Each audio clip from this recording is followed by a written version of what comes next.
আদর্শের উপর আপনি রেখে গেলেন।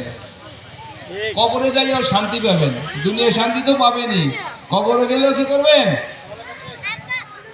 একটু দেখেন ক্লাস 1 আমরা চ্যালেঞ্জ করলাম, এখানে ইন্টারমিডিয়েটের ছেলেপান আছে, ডিগ্রির ছেলেপান আছে। আপনি কি দাদু ভাই, আমার যুবক ভাই, আপনি এমন সুন্দর করে লিখতে পারবেন? পারবেন? আসেন তাহলে। আপনার ভাইস্তা, কি বলেন, আপনার আদরের ভাইস্তা বা আপনার সন্তান, আপনার নাতিপুতি লেখাটা দিক চাইলে আপনাদের কলিজা জোড়ায় কিনা বলেন? কলিজা জোড়ায়?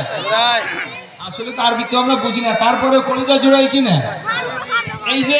এই যে বাক্যটা লেখছে, যেই বাক্যটা লেখছে একটা ছেলে, এই যে সন্ধ্যের পর আমি অর্থ করবো, বলো একদিন পড়ো, মাইকেল বুঝবেন।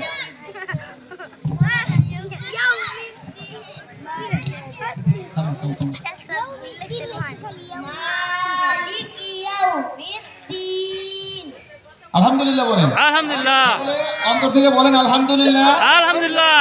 ওর জন্য দোয়া করেন, জাযাকাল্লাহ জাযাকাল্লাহ জাযাকাল্লাহু তাআলা খায়রান ফিদ দারাইন। দেখেন এই যে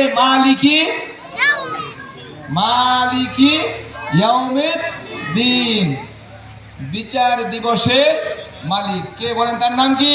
আল্লাহ। যিনি বিচার দিবসের মালিক তার নাম কি? চিৎকার করে বলেন আল্লাহু তাকবীর। আব্দুল কুদ্দুস শিকদার নুরানি ক্যাডেট ও হাফিজিয়া মাদ্রাসার অবদান, কি বলেন ঠিক না? জি। তাহলে এই মাদ্রাসা যে প্রতিষ্ঠা করেছেন তাকে কি আপনারা সহযোগিতা করতে রাজি আছেন? জি। সকলে রাজি ইনশাআল্লাহ? ইনশাআল্লাহ। আমরা দোয়া করি এই এলাকার ভিতরে আল্লাহ তাআলা এই মাদ্রাসাটাকে যতটুকু তার নিয়ত আছে আল্লাহ যেন ওই পর্যন্ত নিয়ে যায়। সকলে বলেন আমিন, আমিন। এই মাদ্রাসার হিফজ বিভাগ উদ্বোধন উপলক্ষে, এই মাদ্রাসার হিফজ বিভাগ উদ্বোধন উপলক্ষে আজকের এই মাহফিল।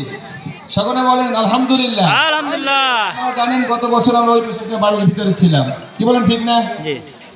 ওই পাশে একটা বাড়ির ভিতরে আমরা ছিলাম, জায়গাটা একটু কনজাস্টেড ছিল, বুঝছেন?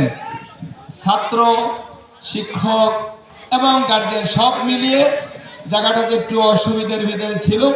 আমরা ইতিমধ্যে এই বিল্ডিংটা চলে আসছি।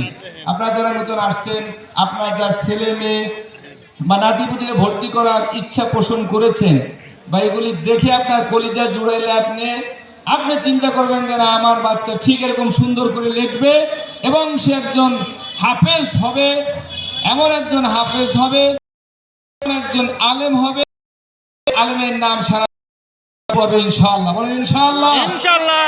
এই ফাউন্ডেশন গড়তে হলে আব্দুল কুদ্দুস শিকদার নুরানি ক্যাডেট মাদ্রাসায় আপনার আপনজনকে পাঠাতে হবে।